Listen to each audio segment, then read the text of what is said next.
Hi అండి, welcome back to Kusuma thoughts. ఈరోజు మనం కాశీకి వెళ్ళినప్పుడు మనం ఏం వదిలేయాలి అనే విషయం గురించి తెలుసుకుందాం.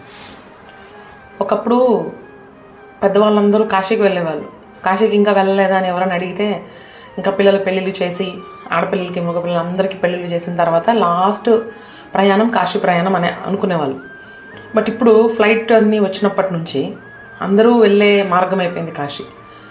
యాక్చువల్గా అయితే అది చూసేసి బాగుంది అని చెప్పేసి వచ్చే ప్రదేశం అయితే కాదు కాశీ. వచ్చి అంటే అఫ్కోర్స్ అందరూ చూస్తే తప్పే ఉంది, వెళ్ళొచ్చు కదా అలా అనుకుంటారు. కాదండి, అసలు యాక్చువల్గా అక్కడికి వెళ్ళిన తర్వాత మనం ఏదైనా పూర్తిగా మనసులో ఉండేదాన్ని వదిలేసి వచ్చేలాగా ఉంటేనే కాశీకి వెళ్ళాలి. దాని ప్రాముఖ్యతే అది.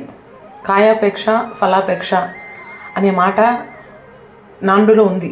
అంటే శివయ్య అన్నాడు అనమాట, కాయాపేక్ష ఫలాపేక్ష వదిలేసి వెళ్ళాలి ఖచ్చితంగా కాశీకి వస్తే అని అన్నప్పుడు కొంతమంది ఏమనుకున్నారంటే, అది ప్రకారంగా ఎట్లా వచ్చేసిందంటే కాయాపేక్ష ఫలాపేక్ష అంటే మన తెలివి ఎలాంటిది? కాయ అంటే ఒక ఫ్రూట్ వెజిటేబుల్, ఫలం అంటే పండు అని అనుకున్నారు. సో ఒక కాయ, ఒక వెజిటేబుల్, ఒక పండు మనకు నచ్చినవి కాశీ గంగలో మునిగి తేలినప్పుడు వదిలేసి వచ్చేస్తే చాలు అని వాళ్ళ ఫీలింగ్ అనమాట. యాక్చువల్ కాయాపేక్ష ఫలాపేక్ష అంటే అది కాదండి. చాలామంది నేను అక్కడికి వెళ్ళాక అది మానుకున్నాను, ఇది మానుకున్నాను, దాన్ని వదిలేసి వచ్చేసాను, ఈ పండు తినకూడదు అనుకున్నాను, కొంతమంది మొన్నోళ్ళలో నేను విన్నాను.